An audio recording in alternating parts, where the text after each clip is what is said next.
Nombre. Capítulo 6. El eco del silencio. El silencio de madrugada en la habitación de Elian no era de paz, sino de derrota. Sobre su escritorio, bajo la luz mortecina de una lámpara que parpadeaba con la inestabilidad de la red eléctrica, yacía Dax.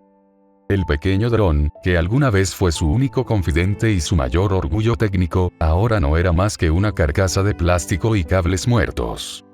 Elian tenía los dedos manchados de grasa y soldadura. Lo había intentado todo. Había reiniciado los circuitos, cambiado los conectores, pero la lente de Dax seguía opaca, negra, como el ojo de un animal disecado. El pulso electromagnético del día anterior, el que todos en las noticias llamaban el incidente de Ginebra, se había llevado lo último que le quedaba. Vamos, Dax. Solo un ciclo. Susurró Elian, con la voz quebrada. Presionó el interruptor una vez más. Nada. El silencio fue su única respuesta. Solo interrumpido por el sonido de una botella chocando contra una mesa en la habitación de al lado. Su padre estaba despierto. Elian se tensó, encogiendo los hombros por instinto, esperando el primer grito o el primer golpe en la pared, pero no llegó.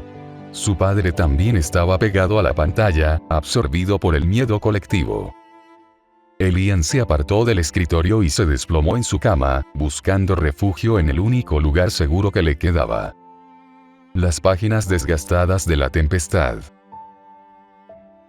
Abrió el libro por la mitad, pero sus ojos no se enfocaron en los versos de Shakespeare. En su mente resonaba la imagen que había visto en la televisión de la sala. El domo del CERN convertido en un cráter, la luz violeta perforando las nubes. Toda la isla está llena de sonidos y de voces. Pensó, recordando a Caliban, el ser despojado, el hijo de la bruja que reclamaba lo que era suyo en una isla que no lo entendía. Elian se sentía así, como un monstruo oculto en un rincón de una casa que no era suya, en un mundo que acababa de romperse y que, extrañamente, empezaba a parecerse a su propio caos interno.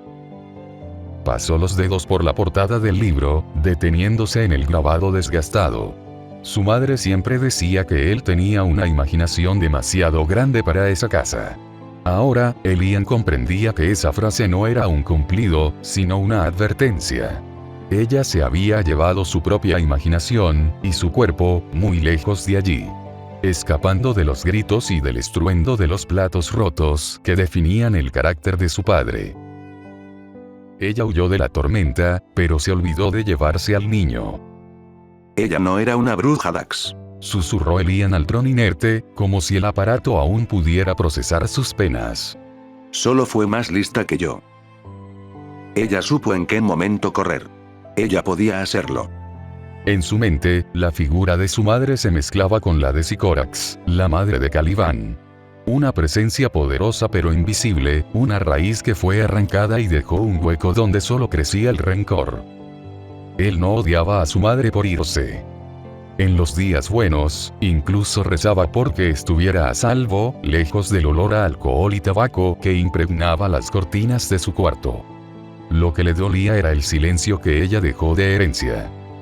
Toda la isla está llena de sonidos. Pero su isla era su habitación, y los sonidos eran los de su propia respiración agotada, mientras se levanta de la cama y camina hacia la ventana. Afuera, el cielo de la ciudad parecía más oscuro desde lo del CERN. La red eléctrica seguía parpadeando, y en las calles se sentía un nerviosismo eléctrico. Elian cerró los ojos y, por un instante, se permitió el lujo de desear. Deseó que el lunes, al cruzar la puerta de la escuela, los pasillos fueran infinitos y nadie notara su presencia. Deseó que su padre olvidara que él existía, que se convirtiera en un mueble más, invisible y a salvo.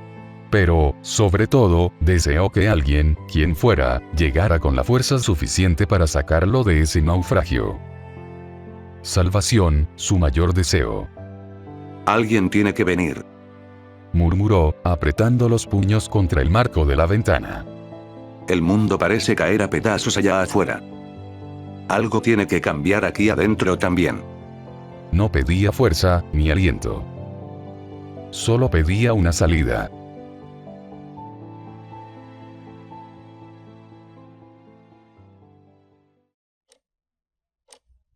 El despertador de Elian no sonó. La red eléctrica seguía sufriendo microcortes que reseteaban los relojes cada pocas horas. Se despertó por el frío que se colaba por la rendija de la ventana y por el silencio sepulcral de la habitación de su padre. Salió de casa sin desayunar, con la mochila pesando más de lo normal, debido a un par de libretas donde intentaba, en vano, rediseñar los circuitos de DAX. Al cerrar la puerta trasera, el aire de Nueva Jersey lo recibió con su habitual mezcla de humedad salina y el olor a metal de las refinerías cercanas.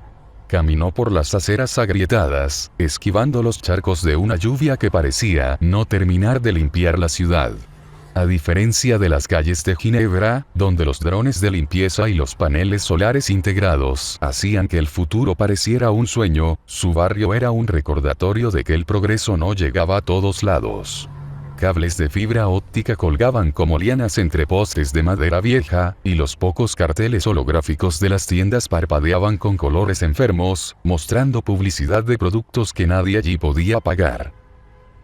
Al pasar por una tienda de electrónica de segunda mano, Elian se detuvo un segundo. En los televisores de la vitrina, la reportera estrella de la YUC, Leora Danzig, con el rostro visiblemente cansado, hablaba frente a una imagen satelital del cráter del CERN. Las autoridades suizas mantienen el nivel de alerta máxima. A 2 semanas del incidente, el número de desaparecidos sigue siendo incierto y hasta el momento, las víctimas mortales ascienden a miles, mientras que se reporta el hallazgo de al menos 50 sobrevivientes en el epicentro, trasladados de emergencia a hospitales de Francia, Alemania e Italia. Médicos de todo el globo califican el estado de algunos de ellos como un coma de actividad neuronal anómala. El gobierno suizo no ha acotado más aclaraciones sobre la situación. Ahora, yendo hasta Londres, se reportan asaltos a instalaciones Elian apartó la eléctricas mirada. por individuos. Diversas personas en coma en el otro lado del mundo. A veces sentía envidia de ellos. Al menos estaban dormidos, lejos de todo. Siguió caminando hacia la parada del autobús, no sentía el miedo punzante en el estómago que solía tener antes de ir a la escuela. El miedo es una emoción activa, requiere energía, y lo que Elian sentía era resignación. Sabía exactamente qué casillero sería golpeado, qué insultos usarían hoy, y qué profesores mirarían hacia otro lado. Era una rutina, una ley física tan inmutable como la gravedad. Si el destino es una tempestad, Pensó, ajustándose las correas de la mochila mientras el viejo autobús escolar, que hoy sí decidió tomar, frenaba ruidosamente frente a él. entonces yo soy el arrecife. Solo tengo que dejar que las olas golpeen hasta que se canse. Subió los escalones del autobús, ignorando las miradas y los susurros. Buscó el último asiento, el rincón más oscuro, donde pudiera ser invisible un día más. El autobús olía a goma quemada y a la humedad de demasiados cuerpos amontonados. Elian se hundió en el último asiento, pegando la frente al cristal frío. Afuera, las calles pasaban como una película borrosa en blanco y negro. A solo 3 filas de distancia, el ruido era insoportable. Steve y su grupo estaban rodeando un teléfono inteligente cuya pantalla parpadeaba con la señal inestable, reían. No era una risa de alegría, sino esa carcajada cruel de quien se siente a salvo viendo la desgracia ajena desde la barrera. Miren eso. Gritó Steve, girando el holograma para que los demás vieran un clip filtrado de Ginebra. Parece una película de Marvel, pero con efectos especiales de bajo presupuesto. ¿Vieron cómo se vino abajo ese edificio? Puf. Dicen que hay gente que sobrevivió, pero que despertaron, raros. Comentó una chica, con un tono de morbo evidente. Como si estuvieran drogados o algo así. Seguro son mutantes. Se mofó Steve. Y luego, como si tuviera un radar para detectar la debilidad, giró la cabeza hacia el fondo del autobús. Sus ojos se clavaron en Elian. Oye, Shakespeare. Tú que eres tan científico, ¿qué dices? ¿Crees que si te cae un rayo del Zen finalmente te crezcan un par de huevos? ¿O seguirás siendo un bicho raro? ¿Vas a levantar los puños otra vez? Elian no respondió, cerró los ojos y apretó la mochila contra su pecho, sintiendo la tapa de sus cuadernos hundiéndose en sus costillas. Podía sentir la mirada de todo el autobús sobre él, esperando una reacción, una chispa, cualquier cosa que rompiera la monotonía del viaje. Te estoy hablando, fenómeno. Steve se puso de pie, aprovechando un bache para tambalearse hacia el asiento de Elian. Le arrebató la mochila con un movimiento rápido. ¿Qué traes aquí? ¿Más plegarias de un mundo mejor? El autobús se quedó en silencio, esa mención fue como un tajo seco en el aire. Elian abrió los ojos, pero no había fuego en ellos. Solo una profundidad oscura y agotada. Dámela, Steve. Susurró Elian. Su voz era plana, sin emoción, lo que pareció irritar más al otro chico. Dámela, Steve. Lo remedó con voz chillona. Mírenlo, está a punto de llorar. El mundo se acaba en Suiza y este imbécil sigue cargando libros de hace 1000 años. Steve abrió la mochila y, al ver los cuadernos de diseño, los sacó con desprecio. Empezó a hojearlos con brusquedad, amenazando con arrancar las páginas. La isla está llena de sonidos. Pensó Elian, mientras sus dedos se cerraban con fuerza sobre el borde del asiento. No quería pelear, no otra vez. No quería ser el protagonista de la escena, solo quería que el autobús llegara a la escuela para poder esconderse en la biblioteca. Pero el arrecife estaba empezando a sentir que las olas eran demasiado grandes esta vez. Se puso de pie. No fue un movimiento heroico, fue el espasmo de alguien a quien le están arrancando la piel. Dámelos. Regrésame mis cosas. Su voz salió rasposa, cargada de una rabia que no sabía dónde guardar. Steve soltó una carcajada, y con una lentitud sádica, agarró un puñado de hojas de una de las libretas. El sonido del papel rasgándose cortó el aire del autobús. 1, 2, 3 páginas volaron como pétalos muertos sobre los asientos manchados. Las notas de sus libretas, sus intentos de salvar a Dax, pisoteadas por tenis sucios. Lleno de una desesperación ciega, Elian se lanzó hacia adelante con el puño cerrado, pero antes de que pudiera rozar a Steve, un impacto seco en el plexo solar le robó el oxígeno. Chloe, una chica de mirada fría que rara vez aparecía por clase, pero que hoy parecía haber elegido el caos como pasatiempo. Le había plantado una patada lateral en el estómago con una precisión militar. Elian colapsó, cayó de rodillas y luego de lado, golpeándose la sien contra el metal del suelo. Cálmate, huérfano. Masculló Chloe, acomodándose el cabello como si hubiera pateado una bolsa de basura. Arruinas el ambiente. ¿Huérfano? Preguntó Steve, con sorna. Pero si aún le queda esa basura de padre. Que básicamente es como si no tuviese uno. Soltó Chloe, ahogando una carcajada. El autobús frenó en seco frente a la escuela, haciendo que el cuerpo de Elian se deslizara unos centímetros. El conductor, un hombre harto de la vida que ni siquiera miró por el retrovisor, gritó por el altavoz. Oye, tú, el del fondo. Deja de hacer escándalo o te bajas aquí mismo y caminas. No me pagan para aguantar tus berrinches. Elian, encogido en posición fetal, apretó los dientes para no dejar salir el sollozo que le quemaba la garganta. Con un esfuerzo sobrehumano, levantó la vista, buscando desesperadamente un ancla, un rastro de humanidad. Sus ojos recorrieron los asientos hasta toparse con Mara, ella estaba sentada 3 filas adelante. Elian sintió un breve alivio, recordando la vez que ella se interpuso entre él y los golpes de Steve y Jack, pero el alivio se convirtió en plomo cuando Mara giró la cara. Debajo de su ojo izquierdo, un moretón violáceo y amarillento marcaba su pómulo, no era una herida vieja. Mara lo miró por un segundo eterno, no había fuego en sus ojos, ni siquiera lástima. Solo una condescendencia triste.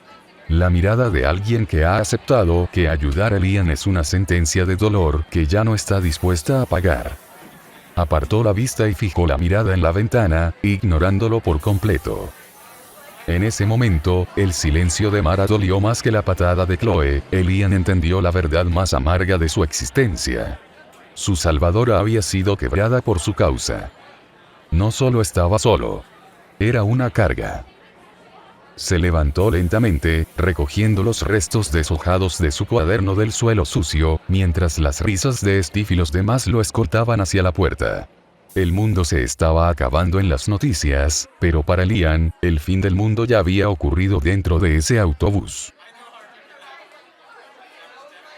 Se detuvo un momento frente a la entrada principal. Sus dedos, aún temblorosos, sujetaban los restos de su cuaderno contra el pecho. Fue entonces cuando la vio. Una patrulla de la policía de Nueva Jersey, con el motor encendido y las luces apagadas, estacionada justo en la zona de carga. Elian reconoció el número de la matrícula y el aire se le escapó de los pulmones. ¿Qué hace él aquí?, pensó, sintiendo que el suelo se volvía inestable. Entró al edificio con la cabeza gacha, intentando fundirse con las sombras del pasillo, pero el silencio habitual de la mañana estaba roto. Unos gritos roncos y violentos rebotaban en las paredes de linóleo desde la oficina del director. Elian se acercó, movido por un impulso masoquista, una curiosidad nacida del miedo. Esos son problemas de niños, carajo. La voz del hombre retumbó, filtrándose por la madera de la puerta. La escuela debe encargarse de sus asuntos. No voy a tolerar que me saquen del trabajo y me hagan perder el tiempo por estas estupideces. ¿Entendido? Antes de que alguien pudiera responder, la puerta se abrió de par en par, golpeando la pared con un estrépito metálico. Un hombre alto, de hombros anchos y enfundado en el uniforme azul marino de la policía, salió de la oficina. Se ajustaba la gabardina con movimientos bruscos, irradiando una furia contenida que hacía que el aire a su alrededor se sintiera pesado. Era el padre de Steve. Al pasar junto a Elian, el oficial se detuvo un milisegundo. Su mirada, cargada de un desprecio absoluto y una advertencia silenciosa, recorrió la figura encogida del chico. No habló para nada, pero sus ojos lo dijeron todo. Tú eres el estorbo. Siguió su camino con paso apresurado, haciendo resonar sus botas por el pasillo vacío. Segundos después, la profesora de Elian salió de la oficina.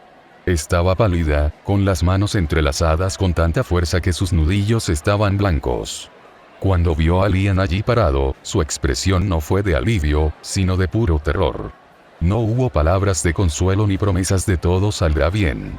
Solo lo miró con los ojos muy abiertos, una mirada de disculpa muda que decía: lo siento, Elian.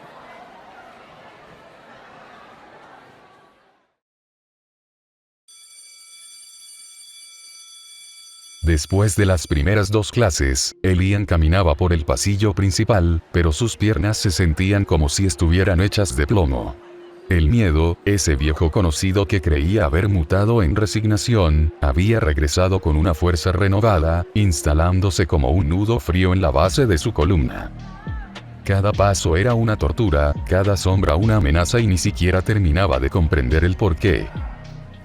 De repente, como si el universo quisiera arrojarle razones al rostro, un estruendo metálico rompió el murmullo del cambio de clases.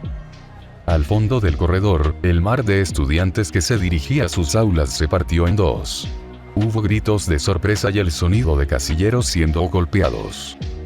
Steve apareció entre la multitud, pero no era el mismo chico del autobús. Sus pasos eran pesados, erráticos, y su respiración se escuchaba como el fuelle de una fragua. Cuando levantó la vista y sus ojos se clavaron en Elian, el pasillo pareció encogerse. Entonces Elian lo vio. El pómulo derecho de Steve estaba hinchado, con un hematoma de un rojo violáceo que empezaba a oscurecerse rápidamente, y un rastro de sangre seca asomaba por la comisura de su labio. Era un golpe profesional, seco, cargado de una fuerza que ningún adolescente del autobús podría haber generado. Elian se quedó paralizado, no necesitó palabras para entender la ecuación. La denuncia de la maestra había provocado que el oficial llegara a la escuela, y la furia del padre por perder el tiempo se había descargado directamente en el rostro de su hijo. Para Steve, la culpa no era de su padre violento, ni de su propia crueldad. La culpa era del chico que sostenía un cuaderno roto frente a él. Tú. La voz de Steve salió como un gruñido animal, baja y peligrosa. Tú causaste esto. Elian retrocedió un paso, chocando con los casilleros fríos. Quiso explicar que él no había dicho nada, que fue la dirección escolar, que él solo quería ser invisible. Pero al ver la mirada desorbitada de Steve, comprendió que no había justicia posible. En el mundo de los hombres rotos, parece solo haber espacio para romper a los demás. El silencio que se apoderó del pasillo era absoluto, los demás estudiantes miraban, algunos con morbo, otros con el mismo terror que Elian, pero nadie se movió. Elian estaba solo frente a la tempestad que tanto había temido, y esta vez, el arrecife no iba a ser suficiente. Steve se lanzó como un depredador. Sus manos se cerraron en el cuello de la camisa de Elian con una fuerza que hizo crujir la tela, y el impacto contra los casilleros metálicos resonó en todo el pasillo como un disparo. Soplón. Por tu culpa ese viejo idiota me puso la mano encima. Por tu maldita culpa. Los gritos de Steve estaban cargados de un odio que no le pertenecía solo a Elian, sino a la paliza que acababa de recibir de su padre. Yo no dije nada, suéltame. El grito escapó de la garganta de Elian, desesperado, quebrado. Entonces, ¿cómo carajo explicas esto? Señaló el golpe en su rostro, soltando un golpe a Elian con el dorso de la mano. ¿Crees que me golpeó solo por maldito gusto? ¿Que es igual a tu remedio de padre? No dije nada de eso, no dije nada, suéltame. Elian no intentó mantener la mirada baja, ni buscó esa quietud del arrecife que lo había protegido antes. La desesperación, el miedo y la molestia acumulados, lo hicieron soltar una patada en un intento por quitarse a Steve de encima, pero el arrecife se estaba desmoronando. Steve soltó el siguiente golpe en respuesta. Un impacto seco en la mandíbula que le nubló la vista, luego otro en las costillas. No eran golpes de intimidación. Steve estaba golpeando para destruir. No, por favor. Detente. Alcanzó a jadear Elian, cayendo al suelo mientras se enrollaba sobre sí mismo, protegiendo su cabeza con los brazos. Yo no dije nada. Vas a seguir negándolo. Gruñó Steve, comenzando a alternar entre patadas y buscar sujetar a Elian de la camisa para tener acceso libre a su rostro. Entonces, ¿qué pasó? La profesora. Ella le dijo al director. Ellos llamaron, yo no dije nada. Las respuestas se perdían entre los jadeos adoloridos y la sangre que brotaba de su labio partido. No inventes estupideces. Atinó una nueva patada a Elian en el estómago. ¿Por qué la escuela iba a arriesgarse a un problema gratuito? Nadie aquí se preocupa por ti, a nadie le importas. Alrededor, el mar de estudiantes se cerraba. Algunos miraban con horror, otros simplemente sostenían sus teléfonos en alto, capturando el ángulo perfecto de la humillación. Nadie estiró una mano, nadie gritó por ayuda. De repente, una voz desgarró el bullicio. Déjalo, Steve. Basta. Lo vas a matar. Mara estaba allí, gritando con una desesperación que le quebraba la voz, pero no se acercó. Steve detuvo la tortura por un momento. Solo para mirar a Mara por encima del hombro, con una mueca rabiosa. ¿Te vas a meter otra vez por él? ¿Estás segura? Mara palideció, sus pies no se movieron, el miedo a ese moretón bajo su ojo era más fuerte que su voluntad de salvarlo. Elian la miró desde el suelo, con un ojo hinchado y la sangre llenándole la boca. Mentalmente, gritó. Suplicó por una fuerza, por un milagro, por alguien que detuviera el dolor. Creo que no te escuché. Musitó Steve entre un gruñido bajo. ¿Te vas a meter? Yo. Mara dudó por un segundo, antes de bajar la mirada y retroceder. No. Sí. Es mejor así. Soltó Steve entre un quejido molesto, sosteniendo a Elian del cuello de la camisa y reanudando la cadena de golpes. A lo lejos, el eco de los pasos apresurados de los profesores y los gritos del director empezaron a acercarse, pero estaban demasiado lejos. Elian estiró una mano hacia el aire, un último gesto de auxilio hacia un pasillo lleno de gente que solo lo veía a través de una pantalla. Ayú. Da.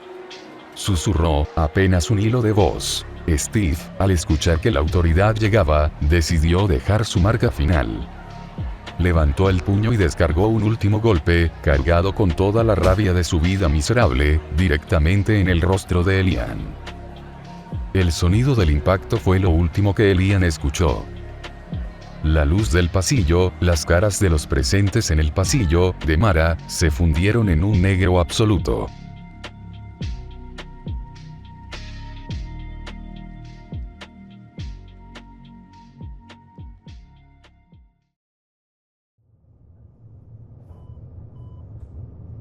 La oscuridad no se retira de golpe. Se desvanece con la lentitud de la marea. Los párpados le pesaban como si estuvieran sellados con plomo.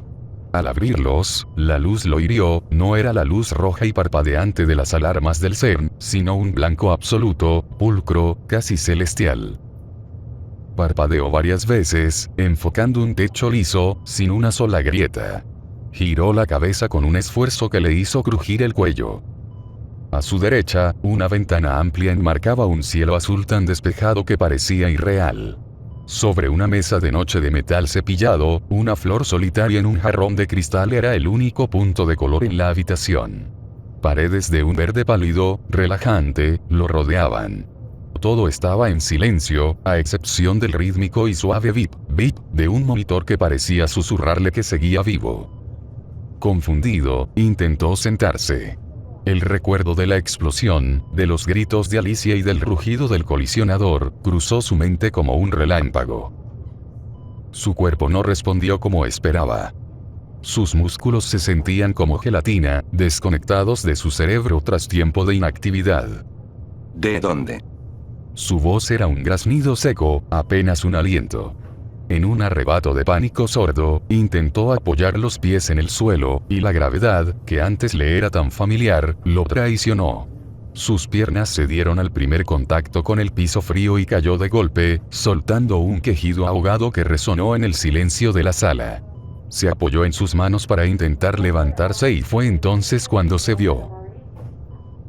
Sus brazos estaban envueltos en vendajes limpios, que subían hasta perderse bajo la bata de hospital.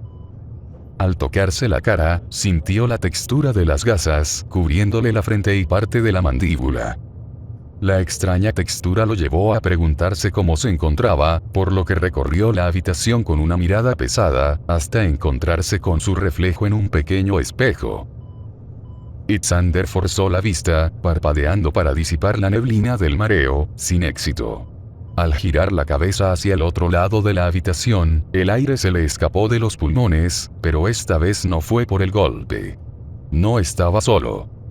Repartidos en la amplia estancia, como piezas de un rompecabezas que alguien se había esforzado en reunir, estaban ellos.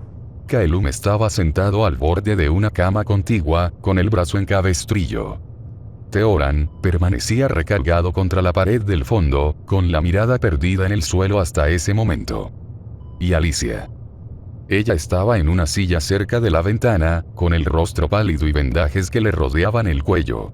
Su cabello, que anteriormente parecía una pintura que se debatía entre dos colores por el tinte en caída, había perdido completamente su característico tono castaño, reemplazado por un blanco pulcro, casi espectral. Sus miradas, que hasta hace un segundo eran sombras de resignación y cansancio, se iluminaron como si alguien hubiera encendido una antorcha en una cueva. Isander. El grito de Alicia fue un susurro roto, pero cargado de una urgencia eléctrica. Uno a uno, ignorando sus propios dolores y la debilidad de sus extremidades, comenzaron a moverse. Theoran se impulsó desde la pared, Kaelum saltó de la cama con un quejido, y Alicia fue la primera en llegar a su lado, arrodillándose en el suelo para sostenerlo antes de que intentara levantarse de nuevo. Sus manos, aunque temblorosas, lo sujetaron con una fuerza desesperada, como si temieran que fuera un espejismo que se desvanecería al tacto. Ah. Ali. Susurró Itzander, con la mirada fija en el contorno del rostro de Alicia. Sí, soy yo. ¿Estás bien? Estamos bien.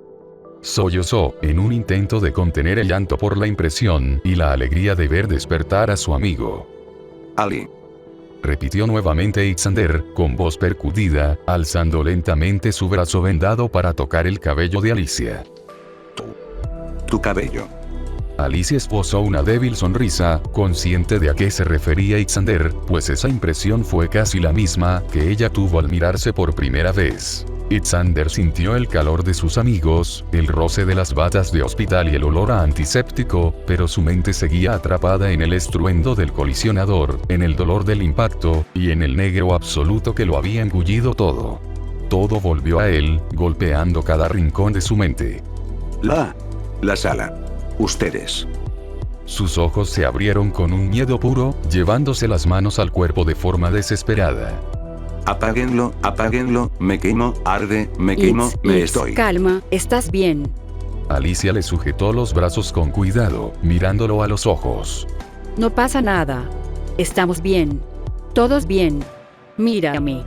La mirada de Ixander se perdió en la de Alicia, dejando de moverse paulatinamente para comenzar a respirar con pausa, con pesadez, pero asentando sus pensamientos. Los rostros de sus amigos estaban ahí, sí, pero algo en el ambiente, en la forma en que los monitores zumbaban y en la extraña energía que parecía vibrar bajo su propia piel, le decía que algo no estaba del todo bien. Con la garganta seca y los ojos recorriendo a cada uno de ellos, Ixander formuló la pregunta que pesaba en el aire, más que la gravedad misma. ¿Qué? ¿Qué pasó? Ixander buscó la mirada de sus amigos, pero el silencio que recibió fue denso, casi sólido. ¿Qué no pasó? Habló Kaelum, ahogando una risa nerviosa. Alicia y Teoran le dedicaron una mirada seria ante el comentario. Inapropiado y para nada divertido. Ayudaron a Ixander a ponerse de pie. Sus manos eran la única ancla en un mundo que parecía haber perdido el eje para él. Se miró en el espejo del armario de la habitación cuando se disipó al fin la niebla de su mirada y retrocedió un paso, horrorizado. Los vendajes lo cubrían casi por completo, dándole el aspecto de una momia blanca y estéril. Sus dedos rozaron la tela sobre su mejilla, pero se detuvieron antes de tirar, tenía miedo de lo que la explosión hubiera dejado debajo de la gasa. Tenemos que salir de aquí, dijo Ixander, con una urgencia que nacía del pánico. Salieron al pasillo en una procesión lenta y dolorosa. Alicia sostenía el peso de Ixander, mientras Teoran ayudaba a Kaelum a caminar. El hospital estaba extrañamente vacío, inundado por una luz blanca que hacía que todo pareciera un sueño febril. A unos cuantos metros, sentado en una banca de metal frente a un enorme ventanal, vieron una figura conocida. Sebastián, exclamó Ixander, y una chispa de alivio genuino iluminó su rostro. Hey, viejo. Estás vivo. Habló sin pensar, en un arrebato de emoción. Ixander intentó apresurar el paso, pero sintió que el brazo de Teoran se tensaba. El chico hizo un ademán de detenerlo, pero su mano se quedó a medio camino, suspendida en el aire como una advertencia que no se atrevía a pronunciar. Alicia y Kaelum bajaron la mirada simultáneamente, evitando el contacto visual con Ixander. Sebastián no se levantó. Ni siquiera se movió hasta que Ixander estuvo frente a él. Cuando finalmente alzó la vista, no había alegría. Solo un vacío abismal, que apagó cualquier rastro de esperanza en el pasillo. Sebas. ¿Qué pasa? Preguntó Ixander, con la voz fallándole. Yo ni siquiera quisiera estar aquí. Susurró Sebastián. Sus palabras salieron arrastradas, como si cada una le pesara toneladas. ¿Por qué ella? Lía. No. No pudo terminar la frase, Sebastián ocultó el rostro entre las rodillas y rompió en un sollozo ahogado que hizo eco en las paredes pulcras. Al encogerse, el cuello de su bata se deslizó, dejando ver una cicatriz roja y profunda que le rodeaba la garganta como un collar de carne viva. Un grabado permanente del día en que el cielo se abrió. Ixander se quedó congelado, mirando la nuca de su amigo y el pasillo vacío detrás de él. Por primera vez, contó las camas en su mente. Por primera vez, notó el espacio que nadie estaba llenando. se apartó de Sebastián, sintiendo que el suelo de aquel hospital, un lugar pequeño y de ubicación aún desconocida para él, se volvía líquido. Entró en una de las habitaciones contiguas, buscando algo. Lo que fuera, que le devolviera el sentido de la realidad. Sus ojos se clavaron en un calendario digital colgado en la pared, los números brillaban con una frialdad azulada. 27 de abril de 2026. ¿Qué cosa? Retrocedió varios pasos, recuperando su equilibrio cuando Teoran lo sostuvo por la espalda. ¿Dónde estamos? Hay que decirle a la administración que su sistema está muy desfasado, jeje. Se rió, pero solo él. Kaelum se acercó con paso lento, conteniendo el aire mientras coloca su mano en el hombro de su amigo. Viejo. El calendario no te miente. ¿Despertaste muy bromista o qué? Itzander soltó una risa nerviosa, saltando de la mirada de Kaelum a Teoran, luego a Alicia y de vuelta a Kaelum. Bromean. ¿Verdad? A nadie aquí le gustaría hacer bromas crueles apenas despiertas Itz. Todos dirigieron su mirada hacia la voz repentina, encontrando a Sebastián recargado en el marco de la puerta, con la mirada perdida. Ese calendario no está mal, yo pensé lo mismo hace 2 semanas. Sebastián arrastraba las palabras con dificultad y voz quebrada. Es mejor que lo asimiles. Pronto. Para Itzander, el aire se detuvo en sus pulmones. Sus manos empezaron a temblar mientras hacía la cuenta mental, una y otra vez. El evento en el LHC había sido un martes, 14 de octubre de 2025. 6 meses. Susurró, y el peso de esos 195 días perdidos lo golpeó como una masa. Hemos estado en estas camas medio año. Alicia y Teoran se detuvieron en el umbral, sus rostros eran una máscara de preocupación. Se miraron entre ellos, un intercambio de silencios que decía demasiado, pero, sobre todo, que aún faltaba algo más. No tuvieron que hablar. Una pantalla delgada, integrada en la pared del pasillo, se encendió con un parpadeo de noticias de última hora. Itzander se acercó al monitor, hipnotizado por las imágenes de alta resolución. Una reportera hablaba con una urgencia que rayaba en el pánico. Las Naciones Unidas hacen esfuerzos conjuntos ante la situación desencadenada por la irresponsabilidad del gobierno suizo y la falta de supervisión del proyecto Esfera hace medio año. La voz de la mujer era un eco metálico en el pasillo. El día de ayer, se registró un nuevo caso de potencia en Shanghái. Un alterado irrumpió en una joyería y utilizó su habilidad para escapar. El sujeto de 27 años fue interceptado por seguridad, momento en el cual lanzó un objeto sólido para luego teletransportarse hacia él. Las imágenes mostraban un video de seguridad granulado. Un hombre desapareciendo en un parpadeo de luz y reapareciendo metros más allá, burlando a la policía. Este se registra como el caso número 50 en solo 4 meses, afectando ya a 42 países diferentes. Las autoridades declaran estado de excepción en... Itzander retrocede como si el suelo se hubiera inclinado debajo de él. Su respiración se vuelve entrecortada, sus manos tiemblan, el latido en sus oídos es ensordecedor. El televisor sigue hablando, indiferente a su derrumbe mental, y Kaelum da un paso hacia él. Itzy. Tranquilo. Tranquilo. Rompe él, con la voz al borde del quiebre. ¿Cómo quieres que esté tranquilo? El temblor en su mandíbula es evidente. Dormí medio año. Y mientras tanto esto pasó. Las imágenes no paran de repetirse en su mente. El estallido, los gritos, los cuerpos cayendo. De la nada, Itzander se lleva ambas manos a la cabeza y da un paso atrás. Teletransportarse. ¿Pero esto qué es? ¿Un mal chiste? Su voz se vuelve más aguda, más rota. Teoran intenta avanzar para calmarlo, pero su pierna vendada tiembla y Kaelum lo sostiene.